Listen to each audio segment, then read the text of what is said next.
तो राम राम जी सभी को।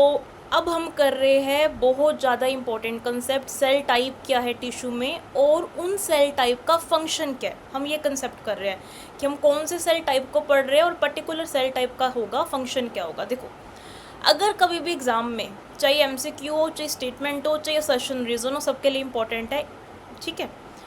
फाइब्रोब्लास्ट आ जाए कि अगर आपके सेल का टाइप है फाइब्रोब्लास्ट, ठीक है, कौन सा टाइप है? फाइब्रोब्लास्ट। तो ये फाइब्रोब्लास्ट जो होता है वो सिंथेटिक फाइबर्स बनाता है। फाइब्रोब्लास्ट का फंक्शन क्या होता है? सिंथेटिक फाइबर्स को बनाना। अब ये सिंथेटिक फाइबर्स में क्या क्या आता है? इन नॉट सिंथेटिक, सिंथेसाइज करेगा तो बॉडी के नेचुरली फाइबर्स है। जैसे कि आपने सुना होगा हमारे टेंडन में कार्टिलेज, हमारे टेंडन में होता है कोलाजन, इलास्टिक फाइबर्स होते हैं।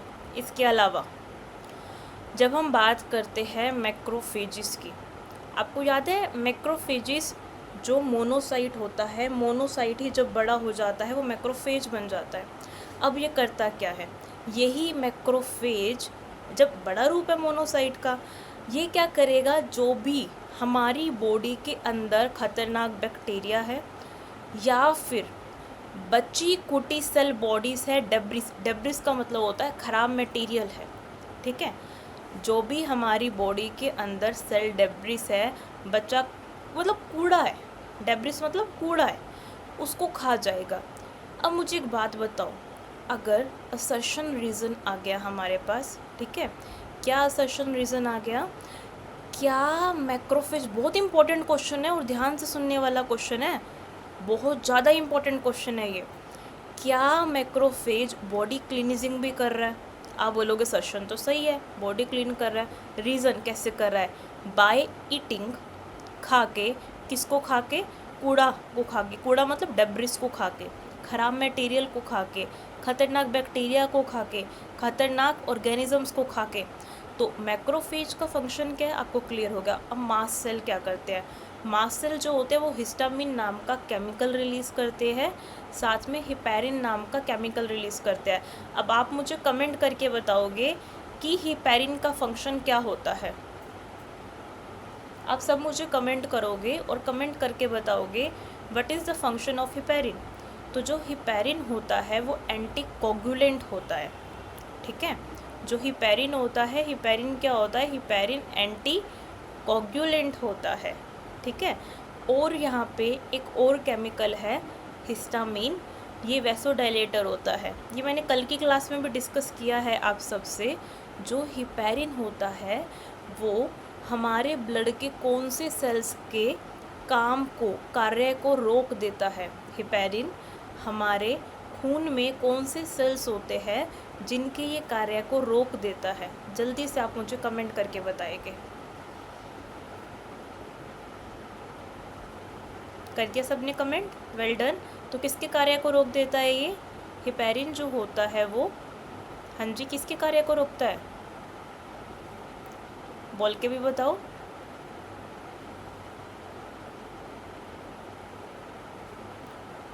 प्लेटलेट्स के? Well done.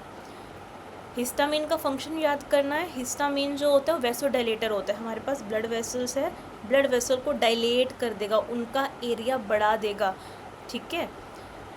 एलर्जिक रिएक्शन भी करता है, पता होना चाहिए पॉइंट भी, सारे पॉइंट बहुत ज़्यादा इंपॉर्टेंट है। अब यहाँ से बनेंगे बढ़िया क्वेश्चन। प्लाज्मा सेल्स हमारे ब्लड में, हम जानते हैं ना, एक तो प्लाज्मा होता है, ब्लड को हमने दो पार्ट में बांट दिया, एक हो गए ब्लड सेल्स, दूसरा होगा प्लाज्मा। जो प्लाज्मा होता है, प्लाज्मा प्रोड्यूस करता है एंटीबॉडीज़ को, ठीक है। जब ये प्लाज्मा एंटीबॉडीज़ बनाता है, इन्हीं एंटीबॉडीज़ को हम बोलते हैं इम्यूनोग्लोब्युलिन। अब आप मुझे बता सकते हो कि इम्यूनोग्लोबिन आपको कौन कौन सी पता है? जल्दी से कमेंट कर दो अगर आपको इम्यूनोग्लोबिन के बारे में थोड़ा सा भी आइडिया है। ये हेल्थ के बारे में, डिसीज़ के बारे में हमारे सिलेबस में टॉपिक है, हम करेंगे इसको। कॉन्ड्रोसाइट, देखो C for cartilage, C for chondrocyte, ये कहाँ पे थे प्रेजेंट? हमने कल भी बहुत डिटेल में किया है, इसको बहुत डिटेल में किया है, इसलिए आज मैं डिटेल में नहीं जाऊँगी कि लैक्यूने होता क्या है, ठीक है। फ्लूइड फिल्ड कैविटी थी जिसके अंदर कार्टिलेज सेल थे। अब मुझे जल्दी से कमेंट करके बताओ कार्टिलेज कॉन्ड्रोसाइट के अलावा और भी कोई सेल्स होते हैं लैक्यूने में? ऑस्टियोसाइट्स होते हैं। वेल डन, वेरी गुड, ऐसे ही आगे बढ़ते रहिए, यही मेरी शुभकामनाएं है। एक चीज़ हमेशा ध्यान रखो, कुछ चीज़ें ना कॉमन होती है। बहुत सारे कैंडिडेट आके मुझे बताते हैं जैसे से एग्ज़ाम पास आता है जिसने अच्छी तैयारी करी हुई होती है। देखो दो टाइप के कैंडिडेट होते हैं, एक जिनकी तैयारी बहुत अच्छी है, दूसरा जिनकी तैयारी एवरेज है। लेकिन काफ़ी बार हम देखते हैं कि जिनकी तैयारी बहुत अच्छी थी वो सिलेक्ट नहीं हो पा रहे, जिनकी तैयारी एवरेज थी वो सिलेक्ट हो गए। ऐसा क्यों? एग्ज़ाम से पहले आप कितना डेडिकेट होकर पढ़ रहे हो। आप बोलोगे काफ़ी बार हम देखते हैं जिसकी तैयारी अच्छी होती है वो भी डेडिकेट होकर पढ़ रहा होता है, लेकिन वो अपना टाइम स्ट्रेस में भी दे रहा होता है। अगर मेरा ना हुआ तो नेगेटिव सोच में भी लगा रहा है टाइम। तो आपको कभी भी नेगेटिव नहीं सोचना है अगर मेरा ना हुआ तो, ये ख्याल मन में नहीं आना चाहिए। इवन जब आप एग्ज़ाम की तैयारी कर रहे होगे उस टाइम पे बहुत सारे और भी नेगेटिव विचार आ सकते हैं, हो सकता है कुछ भी आ सकता है। अब आप बोलोगे ऐसा क्यों होता है? बिकॉज ह्यूमन माइंड ज़्यादा कैपेबल होता है नेगेटिव थिंकिंग के लिए। आपको किसी ने 100 अच्छी बातें कही होएगी, 100 बार हेल्प करी होएगी, लेकिन अगर एक बार, 2 बार, 3 बार कुछ नेगेटिव बोलते तो मैं उसकी नेगेटिव बात ज़्यादा रही नहीं। अपने माइंड को कैपेबल बनाओ पॉजिटिविटी की तरफ देखने के लिए। इससे होगा क्या? इससे आपको भी बेनिफिट होगा।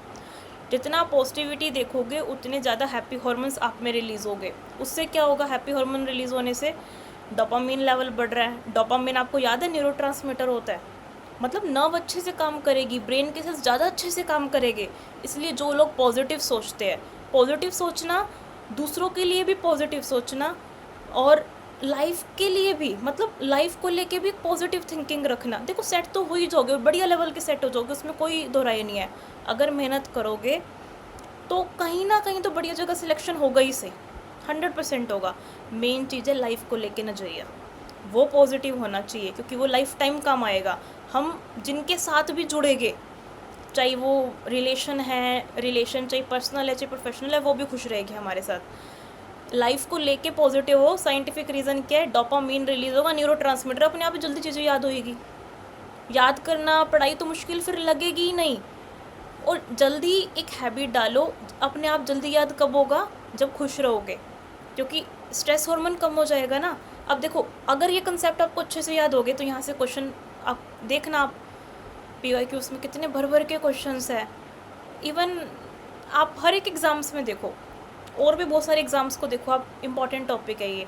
Fibroblast, macrophage, mast cell, plasma cell और कॉन्ड्रोसाइट।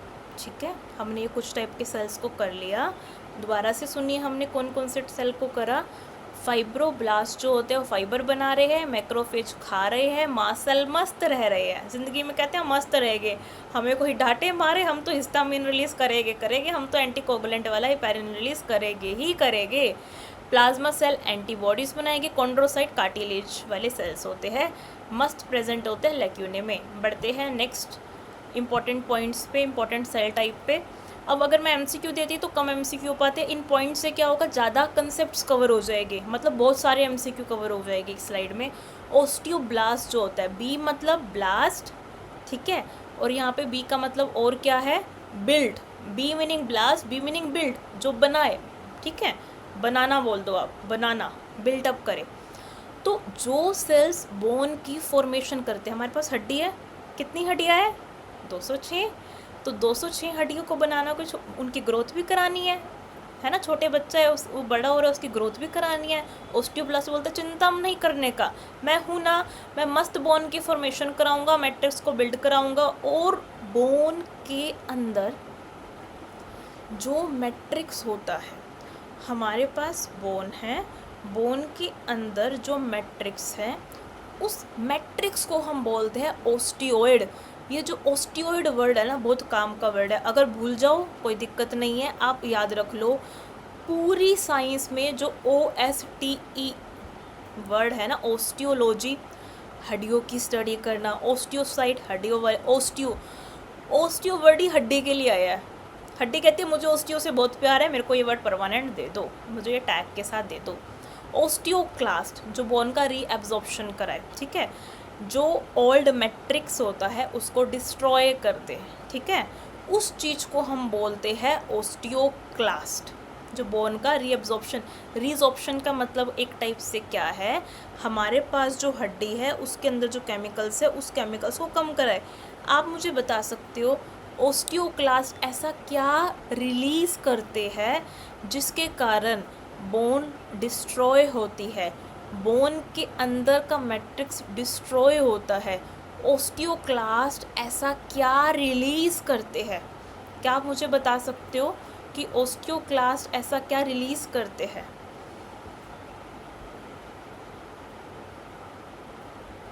सही सुन रहे हैं मुझे? आप बोल रहे हो enzymes and few acids, right. तो ओस्टियोक्लास्ट आपको अच्छे से समझ में आ गया, होप सो समझ में आ गया है।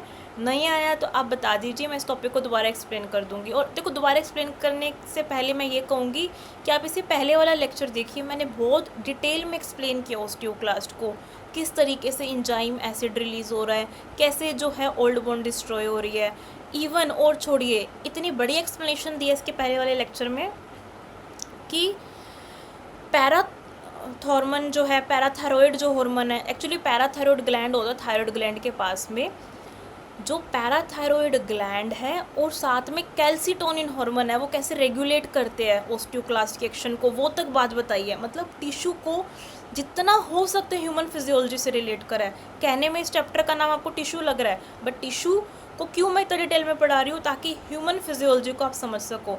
कल को क्वेश्चन हार्मोन से रिलेट कर लोगे इससे तो अटेम्प्ट कर पाओगे अच्छे से। ओस्टियोसाइट क्या होते हैं? जब हमारा बोन का सेल, हमारी हड्डी है, हड्डी के अंदर जो सेल है, जब वो सेल मैच्योर हो जाता है, बड़ा हो जाता है, उस टाइम पे उस सेल को हम बोलते हैं ओस्टियोसाइट। ये सेल क्या करते हैं, हमारा जो बोन का टिश्यू है उसको अच्छे से संभाल के रखता है। हमारे पास देखो क्या है, बोन टिश्यू ही तो है, और क्या है, जो हमारे पास बोन, मेरे पास हड्डी है, ठीक है, ये मेरे पास हड्डी है। इस जब ये हड्डी बन रही है, छोटी सी हड्डी लंबी लंबी लंबी होती जा रही है, बड़ी होती जा रही है, तो उसके अंदर ओस्टियोब्लास्ट, अभी ओस्टियोब्लास्ट बोलते हैं जितना बड़ा करना था कर लिया भैया, अब मुझे ज़िंदगी में मैच्योर होना है, थोड़ी इज्जत चाहिए, ठीक है। अब यही ओस्टियोब्लास्ट बदल जाता है ओस्टियोसाइट में, समझ में आ रहा है? जब तक ये काम कर रहा है तब तक तो हम बोल रहे हैं इमेच्योर है। देख लो भाई साइंस को भी देख लो, इमेच्योर बोल रहे हैं काम करने वाले को, काम करना बंद कर दिया तो बोल दिया मैच्योर हो गया। एक्चुअली साइंस में मैच्योर उसको बोलते हैं जो अब बुढ़ापे वाली स्टेज में आ गया हो, ठीक है।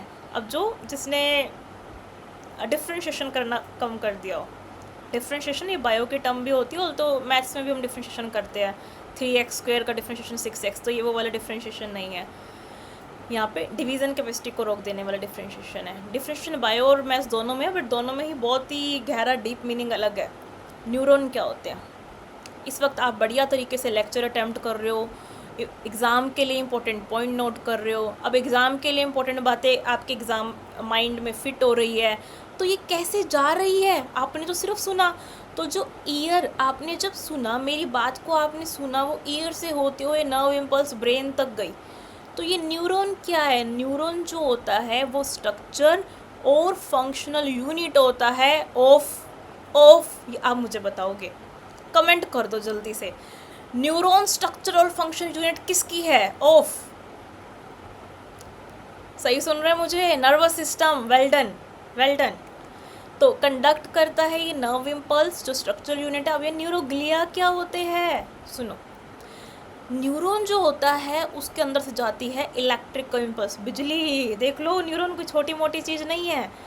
अब जो न्यूरोग्लिया है वो क्या करता है? न्यूरॉन को सपोर्ट देता है, बोलता है चिंता मत कर, चिंता मत कर, कल को तुझे कुछ हो गया, तेरी जगह तो नहीं लूँगा, बट तेरी जगह मतलब तेरा फंक्शन तो नहीं करूँगा, बट जो खाली जगह होगी ना उसमें मैं आ जाऊँगा, तुझे न्यूरिश करूँगा, तुझे सपोर्ट करूँगा, तुझे सहायता दूंगा, लेकिन मैं नॉन कंडक्टिंग हूँ। फिर तेरे में और मेरे में फ़र्क ही क्या रह जाएगा, है ना? जब दो दोस्त सेम है तो उनमें फ़र्क ही क्या रह जाएगा? कुछ डिफरेंस तो होना चाहिए, लेकिन सहायता जरूर करनी चाहिए। असली दोस्त वही है जो सहायता करे। छोटी मोटी लड़ाई भी हो जाए कोई बात नहीं है, हो सकता है न्यूरोग्लिया कि सामने से उड़ के जाता हो न्यूरॉन और न्यूरोग्लिया को डिस्टर्ब करता हो सकता है, और होता भी है ब्रेन के अंदर। न्यूरॉन तो आपको पता ही है ना, चार्मिंग है, आराम से यूं करंट फैलाते हैं पूरे बॉडी के अंदर, नॉट ओनली इन ब्रेन, बड़ी आराम से ट्रैवल करते हैं। लेकिन न्यूरोग्लिया फिर भी सपोर्ट करते हैं उन्हें, कभी बुरा नहीं मानते अगर उनसे कोई लड़ाई कर ले, फिर भी चुपचाप रहेगा, लेकिन सपोर्ट करेंगे, न्यूरिश करेंगे न्यूरॉन्स को। तो ऐसा होना चाहिए न्यूरोग्लिया की तरह दोस्तों, है ना?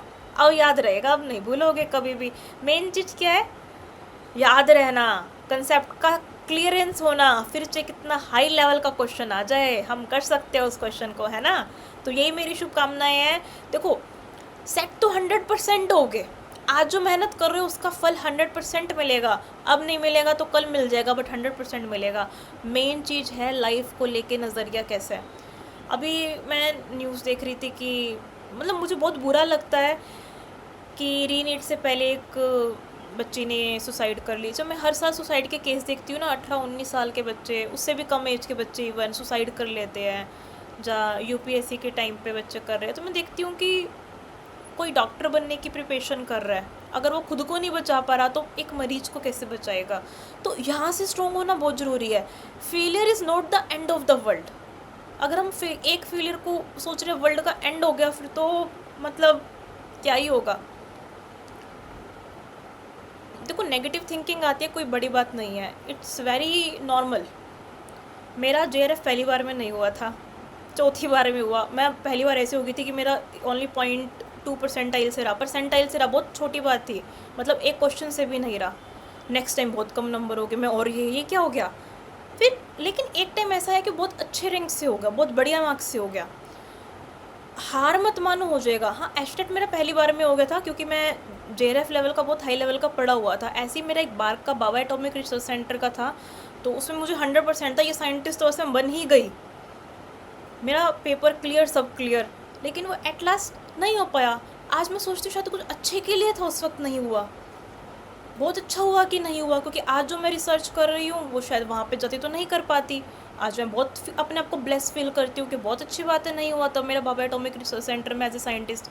बहुत पहले की बात है ये, लेकिन उस वक्त मैं बहुत नेगेटिव हुई थी। वहाँ पे मेरी फैमिली वालों ने सपोर्ट किया, कोई बात नहीं, इट्स ओके, और अपॉर्चुनिटीज़ बहुत है लाइफ में। तो मैं वही चीज़ बोलती हूँ कि आप मुझे समझो, मैं आपकी फैमिली मेम्बर हूँ। जैसे घर में होता है ना, हमारा कोई मेंटर होता है, एक फेलियर को एंड मत समझो लाइफ का। फेलियर हमें सिखा रही है कि और भी बहुत सारी अपॉर्चुनिटीज़ है, अभी तो एग्ज़ाम बाकी है, अभी तो एग्ज़ाम होना है।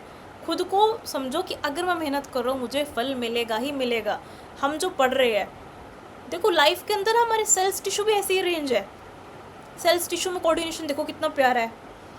हार्ट काम कर रहा है तो ब्रेन को पता है भाई ज़्यादा दखल अंदाजी नहीं दूंगा मैं, वरना हार्ट बुरा मान जाएगा, इसलिए हार्ट को मायोकार्डियक बोलते हैं, हार्ट करेगा। ऐसी लाइफ में हमें खुद के लिए भी करना चाहिए, पॉजिटिव रहना चाहिए।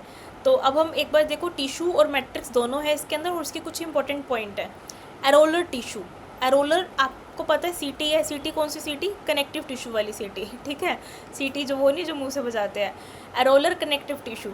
तो यूनिवर्सल पैकेजिंग मटेरियल है किसका, बॉडी का। जल्दी से सिलेक्ट हो जाओ, फिर साथ मिलके सीटी बजाएंगे मुझे सिखा भी देना।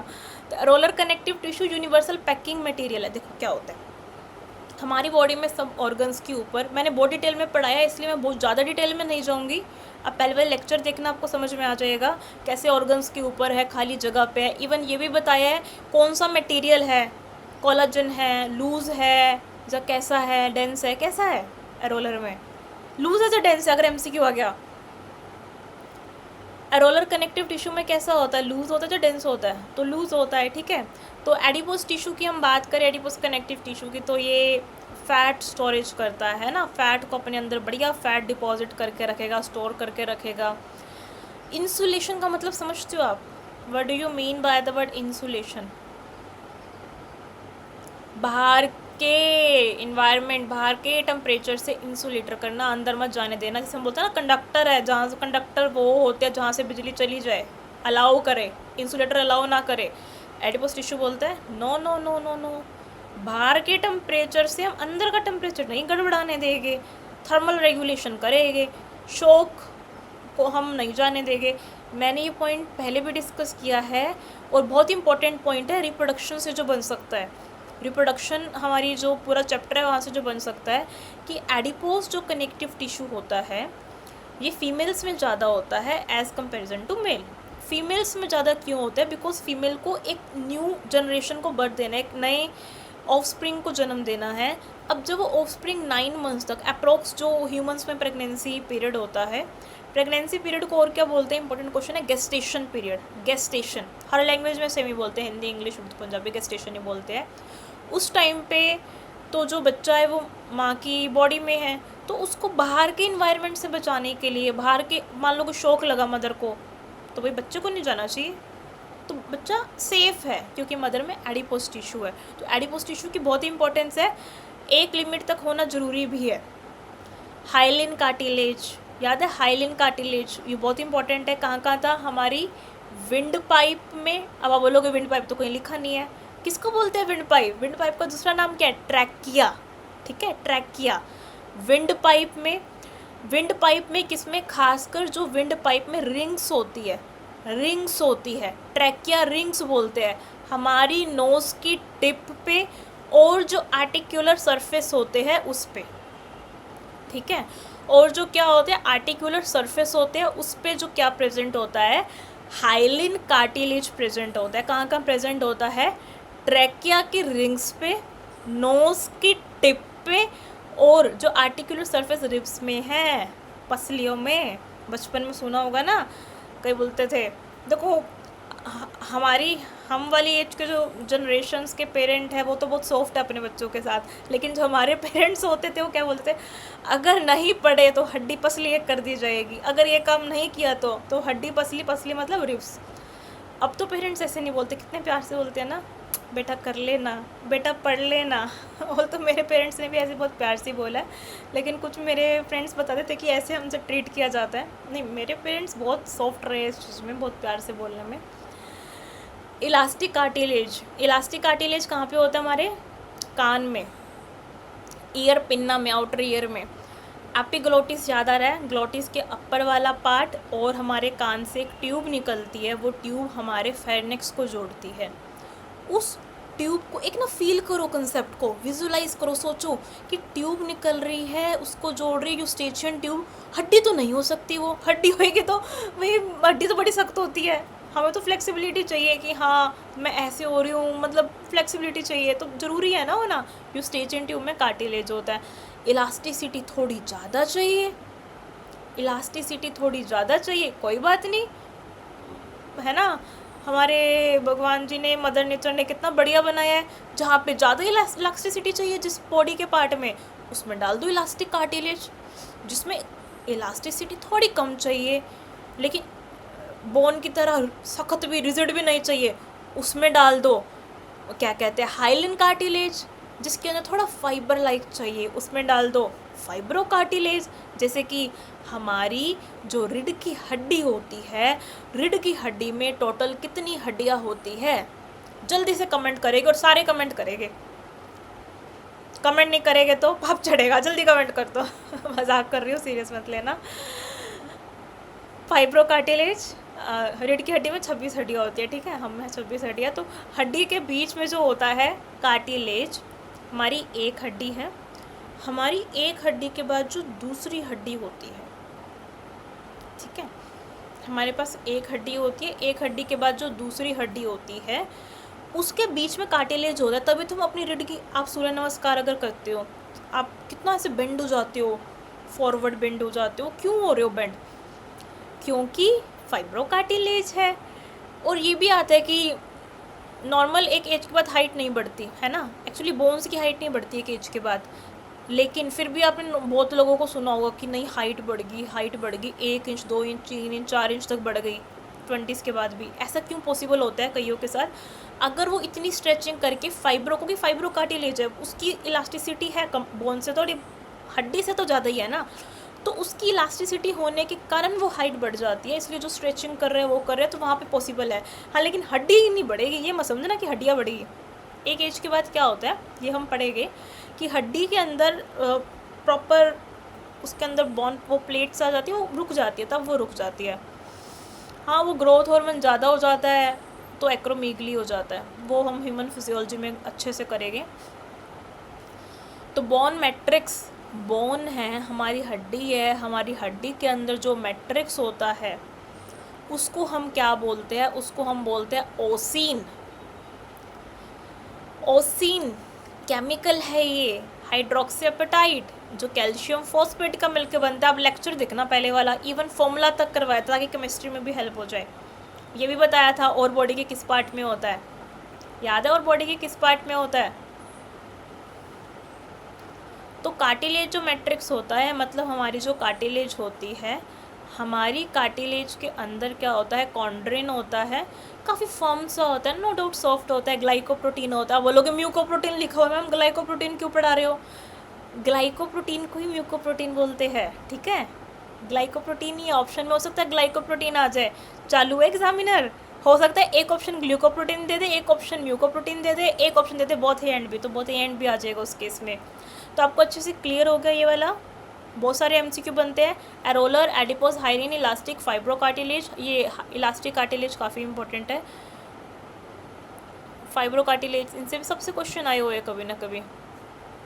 अब आप मुझे जल्दी से फटाफट रिप्लाई, आंसर दिख ही रहा है, वैसे तो आंसर छुप जाता फिर मज़ा आ जाता है ना।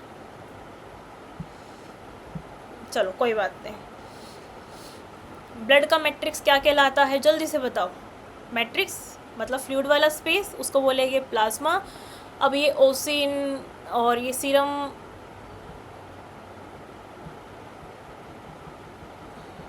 why the sliding is not changed।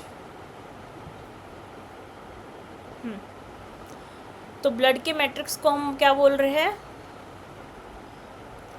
Plasma बोल रहे हैं। अब ये प्लाज्मा होता क्या, ब्लड क्या होता है, खून होता है। खून क्या होता है, क्या होता है, मतलब ये मत बोलना लाल कलर का होता है, मैम ये क्या पूछ रहे हो, लाल रंग का खून होता है। अरे होता क्या, मतलब सेल होता है, टिश्यू होता है। तो एक्चुअली ब्लड एक फ्लूइड कनेक्टिव टिश्यू है। अब टिश्यू है तो सेल्स होएंगे ही होएंगे। कौन कौन से सेल्स होएंगे, रेड ब्लड सेल्स है ना, लाल रक्त कोशिकाएं, श्वेत रक्त कोशिकाएं, प्लेटलेट्स। अब प्लाज्मा में क्या होते हैं, प्लाज्मा आपको पता है इसमें सस्पेंडेड होते हैं, ठीक है, सस्पेंडेड रहते हैं ये हमारे ब्लड सेल्स के अंदर जो प्लाज्मा रहते हैं।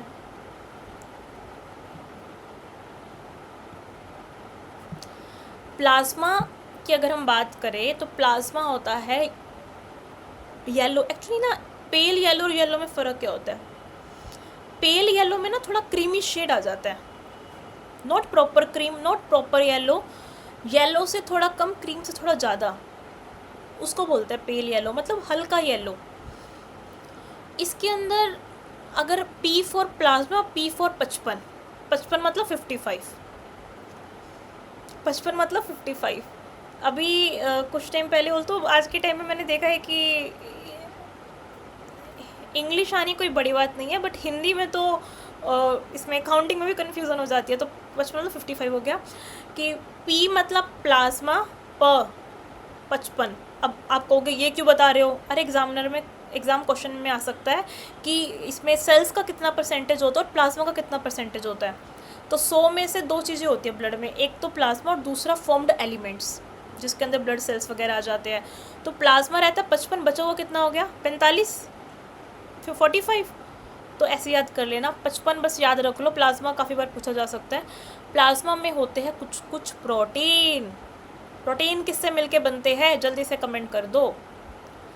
हमारी बॉडी में जो प्रोटीन्स होते हैं वो प्रोटीन किस चीज़ से मिलके बनते हैं, तो प्रोटीन मिलके बनते हैं एल्ब्यूमिन से, ठीक है, ग्लोब्युलिन से और फाइब्रिनोजन से। डन, एल्ब्यूमिन से, ग्लोब्युलिन से और फाइब्रिनोजन से। साथ में प्लाज्मा में 6 से 8% प्रोटीन्स होते हैं। आप बोलोगे आपने लिखा नहीं हुआ, कोई बात नहीं, ह्यूमन फिजियोलॉजी में वैसे ये टॉपिक आप लिख सकते हो। 6 से 8% प्रोटीन होते हैं, बचे हुए साल्ट होते हैं, न्यूट्रिएंट होते हैं। तो प्लाज्मा में प्रोटीन्स है, एल्ब्यूमिन, ग्लोब्युलिन, फाइब्रिनोजन, साथ में सोल्ट है, न्यूट्रिएंट है जो उसमें डिजॉल्व रहते हैं। अब ये सीरम क्या होता है भैया, कोविड के टाइम पे सुना था आपने, सीरम की थेरेपी दी जा रही थी, ये सब दिया जा रहा था। प्लाज्मा में से आप हटा दो, किसको हटा दो, फाइब्रिनोजन को हटा दो, क्लॉटिंग फैक्टर को हटा दो, बचेगा सीरम। अब बढ़िया क्वेश्चन बनता है कि कोरोना के टाइम पे सीरम की थेरेपी क्यों दी जा रही थी। बढ़िया क्वेश्चन है ना, कि कोरोना के टाइम पे सीरम की थेरेपी क्यों दी जा रही थी। सेशन रीज़न में पूछ सकते हैं आपसे, तो आप बोलोगे सीरम के अंदर नहीं होता, क्या नहीं होता, फाइब्रिनोजन नहीं होता, मतलब क्लॉटिंग तो होगी नहीं सीरम की, जल्दी बढ़िया तरीके से ट्रांसफ़र कर सकते हो, डॉक्टर्स को क्लॉटिंग का खतरा नहीं है। अरे वो तो ठीक है। फिर एक क्वेश्चन और बनता है, कोरोना के टाइम पे क्यों दिया, क्योंकि हमें ग्लोब्युलिन चाहिए, इम्यूनोग्लोब्युलिन, एंटीबॉडीज़ अगेंस्ट कोरोना। जिस पर्सन की बॉडी में उस पर्सन से लो डाल दो, जिस पर्सन की बॉडी में नहीं है जल्दी ठीक हो जाएगा वो। जिस पर्सन को हाई लेवल का इन्फेक्शन चल रहा है उसकी बॉडी में बने बनाए सीरम के थ्रू डाल दो, ब्लड के थ्रू डाल दो। पूरा ब्लड देना डिफ़िकल्ट हो जाता है क्योंकि और भी चीज़ें चली जाती है, तो सीरम में फाइब्रिनोजन होता नहीं है। प्लाज्मा में से क्लॉटिंग फैक्टर आप क्या करते हो, निकाल देते हो। हम तो नहीं निकालते, मशीन आती है इसके लिए, मशीन निकाल देती है। तो इसके अंदर बहुत कुछ जानने वाला था इस क्वेश्चन में, कितने सारे एक्स्ट्रा पॉइंट कर लिए हमने। सिर्फ ये क्वेश्चन था ब्लड का मैट्रिक्स क्या प्लाज्मा, हमने प्लाज्मा डिटेल में कर लिया। प्लाज्मा कितने परसेंट है, प्लाज्मा कितने परसेंट है, उस परसेंट के अलावा हमने ये देख लिया उसमें कितने परसेंट प्रोटीन है, 6 से 8% कर लिए। वो मेजर जो प्रोटीन्स हैं उन प्रोटीन्स के नाम क्या है, एल्ब्यूमिन, ग्लोबुलिन, फाइब्रिनोजन। ठीक है, ह्यूमन फिजियोलॉजी का टॉपिक है, हम इस टॉपिक को दोबारा नहीं करेंगे। अब हम दोबारा करेंगे नेक्स्ट स्टेप के लिए, जो आप ठीक है जो नेक्स्ट हमारा शुरू होगा उसके अंदर हम इसको और भी डिटेल में करेंगे। अब कहोगे क्यों डिटेल में करेगी, और डिटेल में एग्जाम में आता है। एल्ब्यूमिन का फंक्शन क्या है, ऑस्मोटिक बैलेंस करना। ग्लोबुलिन का फंक्शन क्या है, इम्यूनिटी प्रोवाइड करना। फाइब्रिनोजन कैसे काम करता है। फिर हम तब जो लेक्चर सीरीज स्टार्ट करेंगे, बहुत जल्द स्टार्ट करने वाले हैं एक और लेक्चर सीरीज भी फॉर योर नेक्स्ट पार्ट। तो वहाँ पे हम और डिटेल में क्यों करेंगे, ताकि अच्छे से क्लैरिटी आ सके कि albumin, globulin, assertion, reason statement, question return, हर तरीके के एग्जाम को आप कवर कर सको। ये क्लियर हो गया। बढ़ते हैं नेक्स्ट क्वेश्चन की ओर। ये बहुत बढ़िया क्वेश्चन है, रियली बहुत बढ़िया क्वेश्चन है ये। आरबीसी का फॉर्मेशन मेनली कहाँ होता है। रेड बोन मैरो ऑप्शन में नहीं है, जो यहाँ पे जो ये वाला ऑप्शन है ना बी वाला, इसकी जगह सी कर देना, इसको रेड बोन मैरो कर देना। ठीक है, इसको कर देना रेड बोन मैरो। डन कर दोगे। चलो रेड बोन मैरो पढ़ते हैं। स्टेटमेंट टाइप क्वेश्चन आते तब भी कर सकते हो। ये रेड बोन मैरो होती क्या, बोन मैरो में अगर लाल वाली है तो रेड, येलो वाली है तो मतलब येलो। पहले इसको चीज़ को समझते हैं। जो हमारी लाल रक्त कोशिकाएं है, रेड ब्लड सेल्स है, वो बनती कहाँ है आपने देख लिया, लेकिन उसको बोलते क्या है। बॉडी में जो रेड ब्लड सेल्स बन रहे हैं, हम सबकी बॉडी में जो रेड ब्लड सेल्स बनते हैं, हमारी बॉडी है, हमारी बॉडी में देखो बहुत ज़्यादा इंपॉर्टेंस है रेड ब्लड सेल्स की। अदरवाइज़ मत लेना, एग्ज़ाम पॉइंट ऑफ व्यू से भी इंपॉर्टेंस है और रियल लाइफ में भी इंपॉर्टेंस है। आप सोच सकते हो कि हर साल कितनी फीमेल्स की डेथ हो रही है अनीमिया के कारण, खासकर आफ्टर पोस्टमार्टम। जनरल नॉलेज का भी क्वेश्चन है ये तो, कि फीमेल्स में या फिर आरबीसी कम है, खून ही कम है। तो खून में मेनली क्या कम है, आरबीसी कम है, इतनी ज़्यादा फीमेल्स की डेथ हो रही है। तो इस टॉपिक को इग्नोर मत करना। थैंक गॉड कि हम बहुत अच्छी सोसाइटी में रहते हैं, हमें अच्छा न्यूट्रिशन मिल रहा है, but still there are like those areas जहाँ पे मतलब प्रॉपर आयरन नहीं है, प्रॉपर विटामिन B12 नहीं है। और वैसे भी B12 तो अगर हम वेज डाइट की बात करें तो बहुत कम ही होता है हमारी वेज डाइट में। हम सब लाइक मैं वेज हूँ तो try to take vitamin B12 from जिन सोर्सेज से मिल रहा है, कोशिश करो वहाँ से ले सको, अदरवाइज़ कम हो जाएगा, दिक्कत होएगी। एडल्ट में इरिथ्रो हाँ, पूरी बायो में, पूरी साइंस में ERYTHR जब भी वर्ड आता है इरिथ्रो, वहाँ पे लाल रेड के लिए यूज़ होता है। इरिथ्रोपोइटिन, इरिथ्रो, रेड के लिए यूज़ होता है इरिथ्रोसाइट। ठीक है, पॉइजिस, POIESI पॉइजिस, इसका मतलब होता है बनना, फॉर्मेशन। पूरी बायो में पॉइजिस का मतलब फॉर्मेशन होगा। ये पॉइजन नहीं है, जहर नहीं है, ये पॉइजिस है, पॉइजिस। तो इरिथ्रोपोइजिस, ERYTHRO, इरिथ्रो मतलब लाल, रेड, पॉइजिस, POIESIS, पॉइजिस। पूरी साइंस में कोई वर्ड आ जाए मतलब फॉर्मेशन। अब आप बोलोगे और भी जगह यूज़ होगा, हाँ बायो में और भी, बॉटनी में भी यूज़ होगा ये। तो रेड बोन मैरो मतलब आरबीसी फॉर्मेशन कहाँ हो रहा है, इरिथ्रोपोइसिस कहाँ हो रहा है, रेड बोन मैरो में हो रही है। ठीक है, लेकिन जब बच्चा फीटल स्टेज में होता है, माँ के गर्भ में होता है, मदर की वूम में होता है, वो मतलब यूट्रस, गर्भाशय, फीटस में लीवर में होता है, स्प्लीन में भी आरबीसी फॉर्मेशन करते हैं, जिसको हम बोलते हैं एक्स्ट्रा मेडुलरी हिमेटोपोइसिस। हिमेटो वर्ड खून के लिए आता है। ठीक है, haematology study of blood.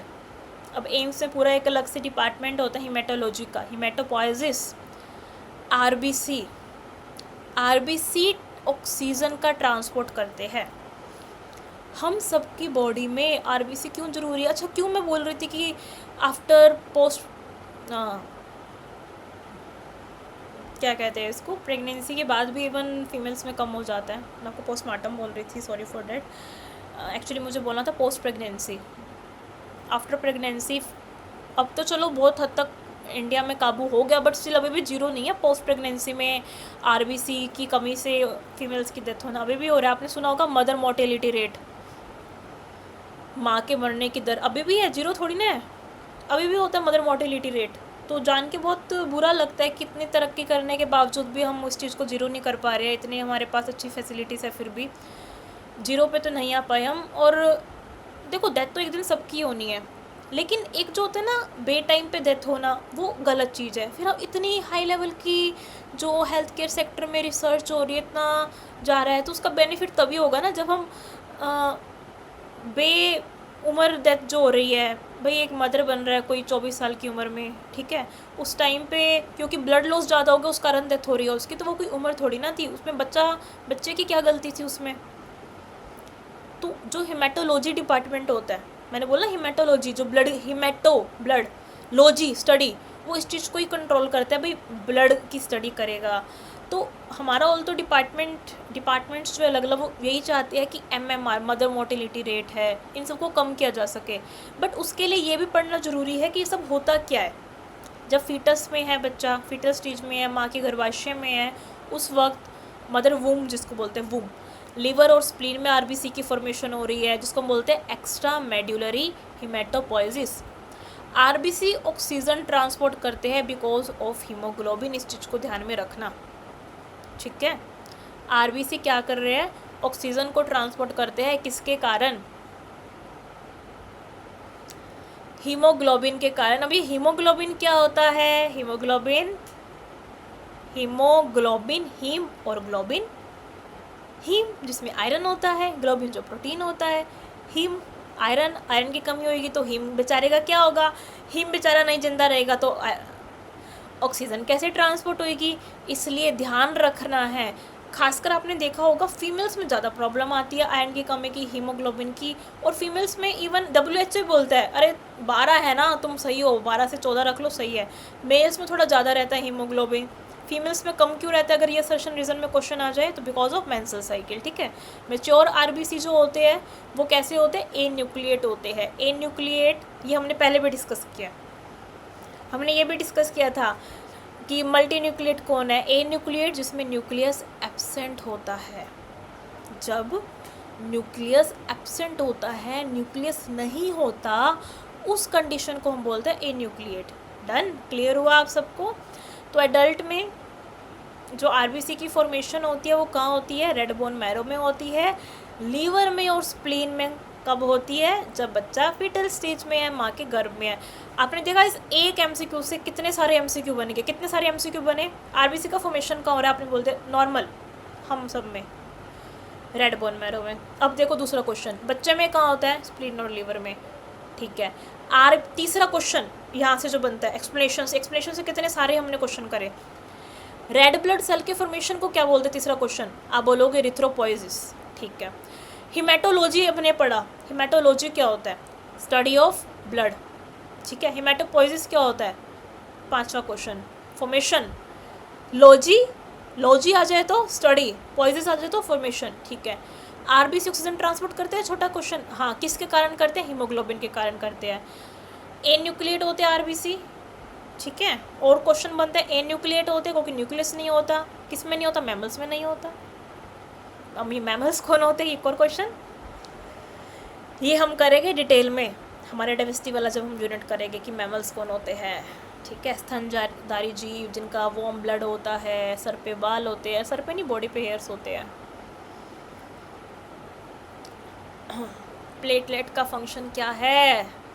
Blood को क्लॉट करना। ऑप्शन में ये नहीं है, सॉरी फॉर डैट कि ऑप्शन में ये नहीं है, कोई बात नहीं, इसको हम सही कर देंगे। प्लेटलेट्स का फंक्शन क्या है? ब्लड क्लॉटिंग है, ठीक है। तो प्लेटलेट्स जिसको हम क्या बोल रहे हैं? थ्रोम्बोसाइट्स बोल रहे हैं। प्लेटलेट्स को हम क्या बोलते हैं?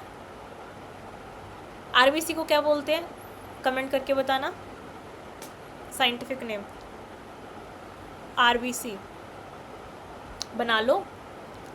लाल के लिए इरिथ्रो, सेल्स के लिए साइट, बन गया इरिथ्रोसाइट, है ना, बना लो, खुद से बना लो, ज़रूरी नहीं है बायो में हर चीज़ रट्टा मारनी है, बना लो उसको। Red blood cell erythrocyte. तो प्लेटलेट का फंक्शन क्या है, ब्लड क्लॉटिंग है। अब प्लेटलेट्स को हम बोलते हैं थ्रोम्बोसाइट्स, प्लेटलेट्स को हम क्या बोलते हैं, थ्रोम्बोसाइट। अब ये जो थ्रोम्बोसाइट होते हैं ना, एक्चुअली खुद पूरे सेल्स नहीं होते, ये सेल के फ्रेगमेंट होते हैं। प्लेटलेट्स पूरे सेल नहीं होते हैं, प्लेटलेट सेल के फ्रेगमेंट होते हैं, पूरी सेल नहीं होती। बहुत ज़्यादा इंपॉर्टेंट है, यहाँ से क्वेश्चन बन सकता है, क्या प्लेटलेट पूरा सेल है भैया? आप बोलोगे नहीं जी, प्लेटलेट पूरा सेल नहीं है। सेल प्लेटलेट क्या है, फिर सेल का फ्रेगमेंट है। अगर भगवान ना करे छोटी मोटी चोट लग जाती है, ना लगे वैसे तो, बट बचपन में तो बहुत बार लगती है छोटे छोटे बच्चों को, है ना, बच्चा तो खुद ही अपने आप को खरोच मार लेता है। तो इंजरी होने पर प्लेटलेट क्या करते हैं, क्लॉटिंग फैक्टर रिलीज़ करते हैं। क्लॉटिंग फैक्टर रिलीज़ करके क्या होता है, जैसे वो क्लॉटिंग फैक्टर रिलीज़ करेंगे, ब्लड लॉस जो होगा रोकने में हेल्प करता है। छोटी मोटी चोट लग भी गई तो ज़्यादा खून ना आ जाए बॉडी से बाहर। प्रॉब्लम कब होएगी, बॉडी से जब खून बाहर आ गया। अगर बॉडी से खून बाहर नहीं आ रहा तो प्रॉब्लम नहीं होगी। तो इंजरी होने पर प्लेटलेट्स क्लॉटिंग फैक्टर रिलीज़ करके ब्लड को लॉस होने से रोकता है, ठीक है। अब क्या होता है, मेगा कैरियोसाइट से ये प्रोड्यूस होते हैं। कहाँ से प्रोड्यूस होते हैं, मेगा बड़े बड़े जो बोन मैरो होते हैं वहाँ से ये प्रोड्यूस होते हैं। नॉर्मल प्लेटलेट काउंट कितना होना चाहिए, 1.5 लाख से 4.5 लाख, ठीक है, माइक्रोलीटर ऑफ ब्लड में। कौन सी ऐसी डिसीज़ है जिसमें प्लेटलेट बहुत कम हो जाता है, जल्दी से कमेंट कर दो, होमवर्क है ये। कौन सी ऐसी डिसीज़ है जिसमें प्लेटलेट काउंट कम हो जाता है, कमेंट करना, ये आपका होमवर्क भी है। प्लेटलेट्स पूरे सेल नहीं है, इंपॉर्टेंट क्वेश्चन, ये सेल के फ्रेगमेंट है। प्रोड्यूस कहाँ से हुए थे, प्रोड्यूस हुए थे मेगा कैरियोसाइट से। जो इंपॉर्टेंट क्वेश्चन है वो यही है यहाँ पे, ठीक है। उसके बाद जो नेक्स्ट क्वेश्चन है, डब्ल्यूबीसी का प्राइमरी फंक्शन क्या है, क्या है डब्ल्यूबीसी का प्राइमरी फंक्शन, डिफेंस, बाहर के खतरनाक मटेरियल को नहीं आने दूंगा मैं, या फिर इम्यूनिटी प्रोवाइड करना। वाइट के लिए वर्ड यूज़ होगा पूरी साइंस में, ल्यूकेमिया, वाइट ब्लड सेल का कैंसर होता है ल्यूकेमिया, बड़ा खतरनाक होता है, बहुत कम सर्वाइवल रेट होता है उसके अंदर ल्यूकेमिया में ना। और अभी मैं उस पर कुछ एक रिसर्च प्रोजेक्ट से जुड़ी थी ल्यूकेमिया पे, तो जान के बहुत दुख हुआ, इतनी रिसर्च के बाद भी ल्यूकेमिया वाले पेशेंट्स को डॉक्टर्स नहीं बचा पा रहे हैं, बिकॉज पता नहीं लगता ना। और एक प्रॉब्लम क्या रहती है, वाइट ब्लड सेल्स का काम होता है पूरी बॉडी में घूमना, ये बहुत प्रॉब्लम रहती है कि मान लो किसी पर्सन को ल्यूकेमिया था, भगवान ना करे किसी को, बहुत खतरनाक चीज़ है, तो उसको पता लगने से पहले ही, क्योंकि ब्लड तो पूरी बॉडी में फैल रहा है ना, उसे पता लगने से पहले पूरी कैंसर मतलब पूरी बॉडी में फैल जाएगा। तो this is the very problematic case with blood cancer, कि पता सिम्टम आने से पहले पूरी बॉडी में फैल जाता है। ऑल तो जल्दी से हो सकता है, इसके मार्कर्स वगैरह, मार्कर वो नहीं जिससे हम लिखते हैं, एक्चुअली बायो में मार्कर अलग चीज़ होती है, बायो मार्कर्स वो अलग चीज़ होती है। करेंगे हम इसको डिस्कस, डिटेल में डिस्कस करेंगे आफ्टर योर एग्ज़ाम। नया बैच जब स्टार्ट होगा तो हम और टॉपिक्स को काफ़ी डिटेल में डिस्कस करेंगे कि सब क्वेश्चंस आपके अच्छे से अटैम्प्ट हो सके। तो वाइट ब्लड सेल का प्राइमरी फंक्शन है डिफेंस करना, और वाइट ब्लड सेल्स को हम ल्यूकोसाइट्स बोल रहे हैं। ये बॉडी के पैथोजन से क्या करते हैं, हमें सपोर्ट प्रोवाइड करते हैं। अब ये न्यूट्रोफिल्स क्या होते हैं, न्यूट्रोफिल फैगोसाइटोसिस करते हैं, फैगोसाइटोसिस, बैक्टीरिया को खा जाना, ठीक है। फैगोसाइटोसिस का मतलब क्या होता है, बैक्टीरिया को खा जाना। लिम्फोसाइट्स क्या होते हैं, लिम्फोसाइट एंटीबॉडी प्रोड्यूस करते हैं, जैसे कि अडेप्टिव इम्यूनिटी में जो हेल्प करता है। हाँ, लिम्फोसाइट में एग्जामिनर बड़ा चालू है। अब मान लो इस लेक्चर को कभी कोई एग्जामिनर सुन ले, वो क्या बोलेगा कि ये मैडम हर लेक्चर में मुझे चालू बोलती है। तो हो सकता है आप में से कोई एग्जामिनर बन जाए। तो जो मैं क्वेश्चन सोच रही हूँ वही बना देना, ठीक है, बच्चों को फ़ायदा हो जाएगा। तो लिम्फोसाइट्स क्या होते हैं, लिम्फोसाइट्स में 2 होते हैं, बी लिम्फोसाइट्स और टी लिम्फोसाइट्स, ठीक है। Actually B lymphocytes antibody produce करते हैं और टी वाले हेल्प करते हैं, डन। टी वाले कभी प्रोड्यूस नहीं करते हैं। तो अगर एग्जामिनर क्वेश्चन पूछ ले एग्जामिनर चालू है भाई, वो पूछ सकता है कि बताओ लिम्फोसाइट से भी कौन से लिम्फोसाइट्स एंटीबॉडी प्रोड्यूस कर रहे हैं, तो कौन कर रहे हैं, B antibody, body B. T lymphocyte बोलते हैं चिंता नहीं लेने का, मैं तुम्हारी हेल्प करने के लिए हूँ ना, काम करूँगा नहीं बट काम कराऊँगा, तो टी लिम्फोसाइट करते हैं। तभी आपने सुना भी होगा T helper cells and all, सुना नहीं होगा सुन लो भाई, एग्जाम के लिए इंपॉर्टेंट है, सुन लो। टी लिम्फोसाइट्स में होते हैं टी हेल्पर सेल और टी साइटोटॉक्सिक सेल। तो टी हेल्पर सेल हेल्प करते हैं, दोबारा सुनो, टी हेल्पर सेल हेल्प करते हैं, किसकी हेल्प करते हैं, हमारी, हाँ हमारी करते हैं, बी लिम्फोसाइट की हेल्प करते हैं ताकि हमारी बॉडी में बढ़िया तरीके से एडेप्टिव इम्यूनिटी आ सके, ठीक है। वाइट ब्लड सेल में न्यूक्लियस होता है भैया, ज़्यादा दिन नहीं जीते वाइट ब्लड सेल, 1 से 20 दिन जीते हैं सिर्फ। रेड ब्लड सेल 120 120 डेज जीते हैं। देखो लाइफ में इंपॉर्टेंट चीज़ है, हर टॉपिक को बहुत बढ़िया तरीके से समझो। अभी आपके दिमाग में अगर इस लेवल पे क्वेश्चन आ गया ना जिस दिन कि वाइट ब्लड सेल कम क्यों जी रहे हैं, रेड ब्लड सेल ज़्यादा क्यों जी रहे हैं, अपने आप ही ना हॉट्स लेवल के क्वेश्चन इजी लगेगा जब क्यों खुद से आएगा माइंड में। अब मैं आपको बता दूंगी रीज़न, ठीक है, लेकिन आप कहोगे यार कितना ज़्यादा हाई लेवल का पढ़ाती है ये मैम, रीज़न भी बता रहे हैं। लेकिन जब आपके दिमाग में खुद से क्वेश्चन आएगा ना क्यों, फिर आपको लगेगा यार मैडम कितनी अच्छी रीज़न तक बताती है हर चीज़ का, फिर आपको मज़ा आएगा रीज़न जानने में। अदरवाइज़ आप क्या सोचोगे, इतना हाई लेवल का पढ़ा दिया। तो आप पहले दिमाग से खुद क्वेश्चन पूछो कि ऐसा क्यों होता होगा कि वाइट ब्लड सेल तो 1 से 20, मतलब कोई टाइप का वाइट ब्लड सेल सिर्फ 4 दिन जी रहा है, कोई 9 दिन जी रहा है, ऐसे आरबीसी 120 डेज, ऐसा कैसे पॉसिबल है, सोचना। कल की क्लास में हम ये पॉइंट डिस्कस करेंगे याद से। तो जो न्यूट्रोफिल्स है वो भी फैगोसाइटोसिस कर रहे हैं, और भी कोई था जो फैगोसाइटोसिस कर रहा था, और भी कोई टाइप का सेल था जो फैगोसाइटोसिस करता था, याद करो। सही सुन रहे हैं मुझे, कोई बोल रहा है मैक्रोफेज मैम, अरे यस मैक्रोफेजिस। लिम्फोसाइट्स और क्या करते हैं, तो लिम्फोसाइट्स एंटीबॉडी का प्रोडक्शन भी करते हैं।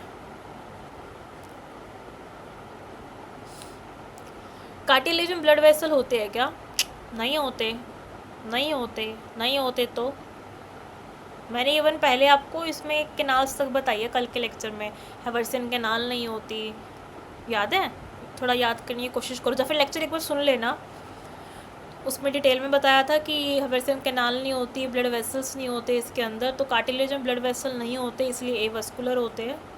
तो न्यूट्रिशन जो इसमें फिर कैसे जाएगा, नॉर्मली तो हम सुनते हैं कि ब्लड वेसल के थ्रू न्यूट्रिशन जाता है, तो इसमें न्यूट्रिशन कैसे जाएगा अगर इसमें ब्लड वेसल नहीं है। तो चिंता की क्या बात है, डिफ्यूज़न भूल गए क्या, high to low concentration diffusion से चला जाएगा, ब्लड वेसल नहीं है तो क्या हुआ, डिफ्यूज़न से मिलता है इन्हें, किसको, कार्टिलेज के सेल्स को, उसको क्या बोलते हैं, कार्टिलेज के सेल्स को, तो कार्टिलेज को सेल्स को बोलते हैं कॉन्ड्रोसाइट्स। इसी वजह से कार्टिलेज इंजरी बहुत स्लो हील होती है,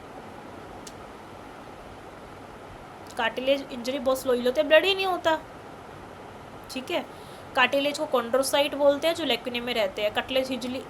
कार्टिलेज में अगर इंजरी, पहली बात तो भगवान ना करे हो, अगर होगी तो बहुत ही स्लो तरीके से हील होगी, कॉन्ड्रोसाइट जिसको हम बोल रहे हैं कार्टिलेज के सेल्स, ठीक है। फाइब्रो कार्टिलेज सबसे ज़्यादा कहाँ होगा, अभी करा हमने इंटरवर्टिबल डिस्क में, जिसको हम बोलते हैं, जो हमारी वर्टिबल कॉलम है उसके बीच में जो डिस्क होती है उसको क्या बोलते हैं, इंटरवर्टिबल डिस्क। और हमने सारे पॉइंट्स कवर कर लिए, कौन सा हाइलिन कार्टिलेज कहाँ होता है और इलास्टिक कार्टिलेज कहाँ होता है, ठीक है, ये सब पॉइंट्स हमने कर लिए। एक बात आपको जो याद रखनी है, टेंडन में कौन सा प्रोटीन है, कोलाजन है, कोलाजन के ऊपर मैंने काफ़ी डिटेल में किया है, हाँ, लेकिन हमने